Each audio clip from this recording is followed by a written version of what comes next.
ಶ್ರೀ ಗುರುಭ್ಯೋ ನಮಃ. ಹರಿ ಓಂ. ಜನ್ಮಗತಗತಿಚಾರಣಂ ಭವಿಷ್ಯಂತಂ ಜ್ಯೋತಿರ್ವಿದ್ಯಾನಂ ಸಮಸ್ತಪುರಹಿತಾನಾಂ ಲಿಖ್ಯತೆ ಶಾಸ್ತ್ರಪುರಾಣಾಂ. ಸಮಸ್ತ ಕನ್ನಡ ನಾಡಿನ ಜನತೆಗೆ ಜ್ಯೋತಿಷಿಗಳು, ಪುರೋಹಿತರು ಹಾಗೂ ಗೌಡೆ ಶಾಸ್ತ್ರ ತಜ್ಞರಾಗಿರ್ತಕ್ಕಂಥ ಶರಣ್ ಶಾಸ್ತ್ರಿ ಮಾಡತಕ್ಕಂಥ ಹೃದಯಪೂರ್ವಕ ನಮಸ್ಕಾರಗಳು. ಎಲ್ಲರೂ ಹೇಗಿದ್ದೀರಿ? ಚೆನ್ನಾಗಿದ್ದೀರಿ ಅಂತ ಭಾವಿಸ್ತಾ ಇಂದಿನ ಸಂಚಿಕೆಯನ್ನು ಪ್ರಾರಂಭಿಸೋಣ. ಇಂದಿನ ಸಂಚಿಕೆಯಲ್ಲಿ ನಾವು ಆಯಗಳ ಬಗ್ಗೆ ತಿಳ್ಕೊಳ್ತಕ್ಕಂಥದ್ದು. ಆಯಗಳು ಅಂತಂದ್ರೆ ಮನೆಯನ್ನ ಕಟ್ಟಲಿಕ್ಕೆ ಬೇಕಾಗಿರತಕ್ಕಂಥ ಒಂದು ವಿಧಾನ. ಆಯ ಅಂತ ಕರೀತಾರೆ. ಮನೆಯನ್ನ ಕಟ್ತಕ್ಕಂಥ ವಿಧಾನಗಳಲ್ಲಿ ಬರ್ತಕ್ಕಂಥದ್ದು. ಅಂದ್ರೆ ಒಂದೊಂದು ಆಯಗಳಲ್ಲಿ ಮನೆಯನ್ನು ಕಟ್ಟಿದಾಗ ಒಂದೊಂದು ರೀತಿಯಿಂದ ಫಲಗಳು ಪ್ರಾಪ್ತವಾಗ್ತಕ್ಕಂಥದ್ದು ಹೇಳ್ತಾರೆ.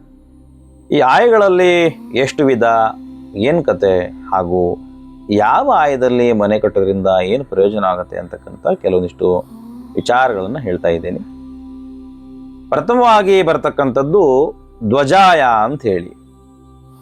ಈ ಧ್ವಜಾಯದಲ್ಲಿ ಏನು ಹೇಳ್ತಾರಪ್ಪ ಅಂತಂದ್ರೆ, ಧ್ವಜಾಯ ಸರ್ವೇ ಸೌಭಾಗ್ಯಂ ಧನಲಾಭಂ ಜಯಪ್ರದಂ ಶತಕ್ಷಯ ರಾಜ್ಯ ಪೂಜ್ಯ ಮತ್ಸ್ಯ ಚೈವತು ಲಕ್ಷಣಂ ಅಂತ ಹೇಳ್ತಾರೆ.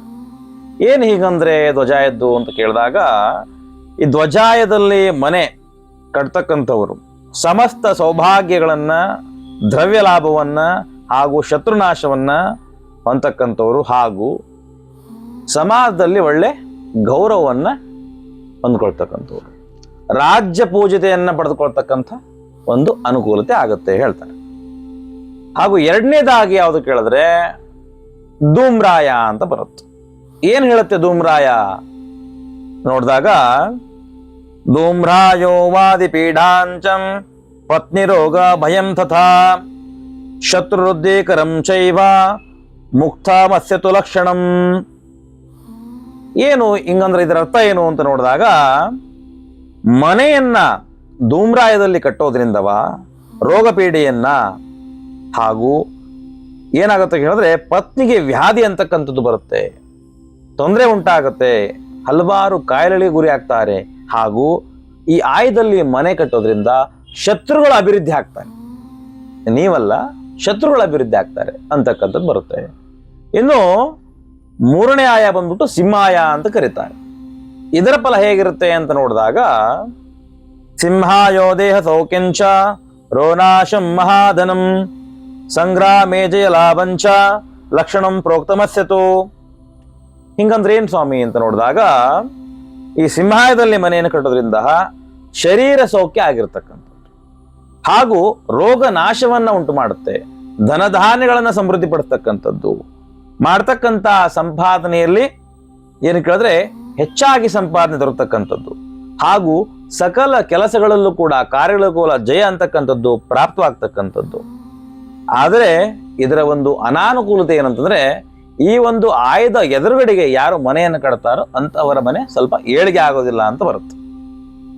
ಇದು ಸಿಂಹಾಯದ ಫಲವಾಯಿತು. ಇನ್ನು ನಾಲ್ಕನೇ ಆಯ ಬಂದ್ಬಿಟ್ಟು ಶ್ವಾನಾಯ ಅಂತ ಬರುತ್ತೆ. ಹೀಗಂದ್ರೆ ಏನ್ ನೋಡೋಣ. ಏನ್ ಹೇಳುತ್ತೆ ಶ್ವಾನಾಯ? ಶ್ವಾನಾಯೋ ರಾಜಕಲಂ ಫಲಹ ಅನಿಸ್ತದೈವಚ ಅಗ್ನಿದಗ್ಧಾದಿ ದೇಹಸ್ಯ ಪ್ರೋಕ್ತಮಸ್ಯ ಚ ಲಕ್ಷಣಂ.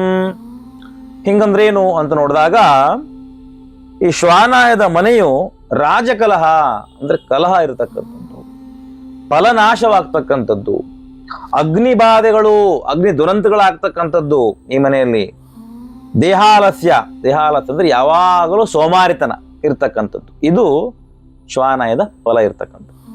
ಇನ್ನು ಐದನೇ ಆಯ ಬಂದ್ಬಿಟ್ಟು ಋಷಭಾಯ ಅಂತ ಕರೀತಾರೆ. ಏನ್ ಹೇಳುತ್ತೆ ಋಷಭಾಯ ನೋಡಿದಾಗ, ಋಷಭಶ್ಚೈವ ಕಲ್ಯಾಣಂ ಪುತ್ರಾವರಣಮೇವ ಚ ನಿತ್ಯೋತ್ಸವಂ ಜಯಂ ಲಾಭಮಸ್ಯ ಚೈವತು ಲಕ್ಷಣಂ ಅಂತ ಹೇಳುತ್ತೆ. ಹಂಗಂದ್ರೆ ಋಷಭಾಯದಲ್ಲಿ ಮನೆಯನ್ನು ಕಟ್ಟೋದ್ರಿಂದವ ಕಲ್ಯಾಣವನ್ನು, ಪುತ್ರ ಪೌತ್ರ ವೃದ್ಧಿಯನ್ನು, ಎಲ್ಲಾ ಕೆಲಸಗಳಲ್ಲಿ ಜಯವನ್ನು, ನಾನಾ ಮೂಲಕ ರೂಪದಲ್ಲಿ ಅಂದ್ರೆ ನಾನಾ ರೀತಿಯಲ್ಲಿ ಲಾಭ ಪ್ರಾಪ್ತವಾಗ್ತಕ್ಕಂಥದ್ದು ಈ ಆಯದಲ್ಲಿ ಮನೆಯನ್ನು ಕಟ್ಟೋದ್ರಿಂದ. ಇನ್ನು ಆರನೇ ಆಯ ಬಂದ್ಬಿಟ್ಟು ಕರಾಯ ಅಂತ ಕರೀತಾರೆ.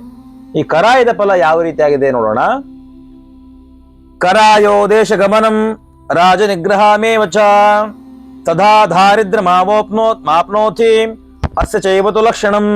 ಅಂದ್ರೆ ಕರಾಯದಲ್ಲಿ ಮನೆಯನ್ನು ಕಟ್ಟೋದ್ರಿಂದವಾ ಏನ್ ಹೇಳ್ತಾರೆ ಅಂತಂದ್ರೆ, ಆಗಾಗ ಪರದೇಶ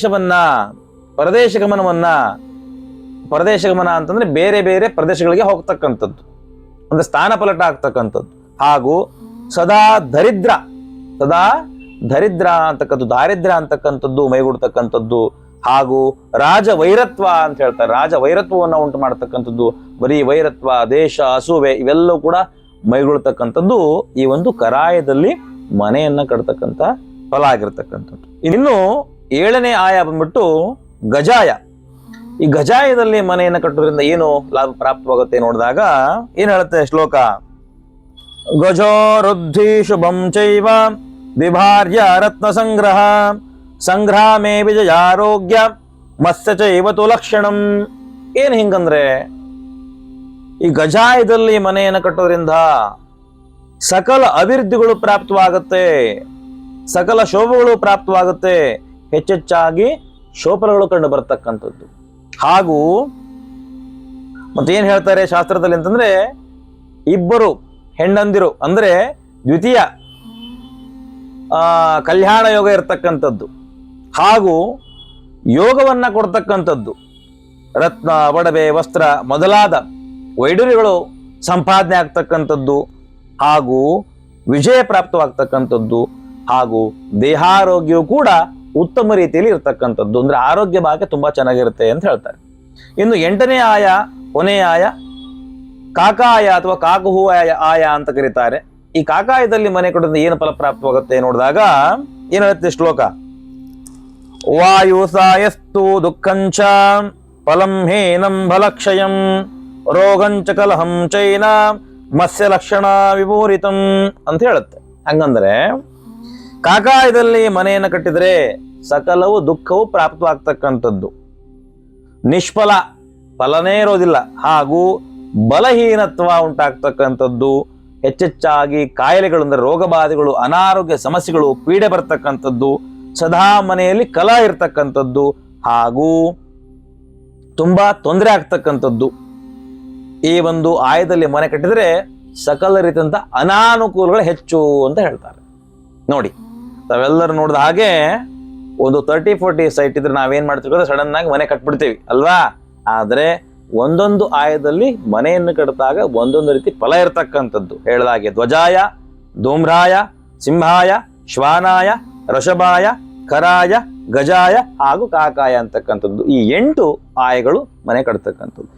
ಈ ಒಂದು ಆಯಗಳಲ್ಲಿ ಅತ್ಯುತ್ತಮವಾಗಿರ್ತಕ್ಕಂಥ ಆಯಗಳು ಯಾವುದು, ಹಾಗೂ ಯಾವ ಆಯದಲ್ಲಿ ಮನೆಯನ್ನ ಕಟ್ಟೋದ್ರಿಂದ ತುಂಬಾ ಅನುಕೂಲವಾಗುತ್ತೆ, ಮತ್ತೆ ಮನೆಯನ್ನು ಕಟ್ಟತಕ್ಕಂಥ ಸಂದರ್ಭದಲ್ಲಿ ತಮಗಿರ್ತಕ್ಕಂಥ 30-40 ಅಥವಾ 40-60 ಇರ್ತಕ್ಕಂಥ ಸೈಟ್ಗಳಲ್ಲಿ, ಜಮೀನುಗಳಲ್ಲಿ ಇರತಕ್ಕಂಥ ಜಾಗದಲ್ಲಿ ಮನೆಯನ್ನ ಕಟ್ಟಬೇಕಾದ್ರೆ ತಾವು ಆಯಗಳನ್ನ ಯಾವ ರೀತಿಯಲ್ಲಿ ನಿರ್ಧಾರ ಮಾಡಬೇಕು, ಆ ಆಯಗಳನ್ನ ಯಾವ ರೀತಿಯಾಗಿ ತಾವು ಕಂಡುಕೊಳ್ಳಬೇಕು ಅಂತಕ್ಕಂಥ ವಿಚಾರವನ್ನ, ಮತ್ತು ಯಾವ ಆಯವನ್ನ ಯಾವ ರೀತಿಯಲ್ಲಿ ಕಂಡು ಹಿಡಿದುಕೊಳ್ತಕ್ಕಂಥದ್ದು, ಹಾಗೂ ಆ ಆಯವನ್ನ ತಾವು ನಿರ್ಧಾರ ಮಾಡಿಕೊಂಡು ಇರ್ತಕ್ಕಂಥ 8 ಆಯಗಳಲ್ಲಿ ಉತ್ತಮವಾಗಿರ್ತಕ್ಕಂಥ ಆಯಗಳು ಯಾವುವು, ಅವುಗಳ ಒಂದು ಆಯದಲ್ಲಿ ಮನೆಯನ್ನು ಕಟ್ಟೋದ್ರಿಂದ ಶೋಭಗಳು ಪ್ರಾಪ್ತವಾಗತ್ತೆ ಅಂತಕ್ಕಂಥ ವಿಚಾರವನ್ನ ಮುಂದಿನ ಸಂಚಿಕೆಯಲ್ಲಿ ತಮಗೆ ಖಂಡಿತವಾಗಲೂ ಕೂಡ ತಿಳಿಸ್ಕೊಡ್ತೀನಿ ಅಂತಕ್ಕಂಥ ಮಾತನ್ನು ಹೇಳ್ತಾ ಇಂದಿನ ಒಂದು ಸಂಚಿಕೆಯನ್ನು ನಾನು ಇಲ್ಲಿಗೆ ಸಂಪೂರ್ಣ ಮಾಡ್ತಾ ಇದ್ದೀನಿ. ತಮ್ಮೆಲ್ಲರಿಗೂ ಒಳ್ಳೇದಾಗ್ಲಿ.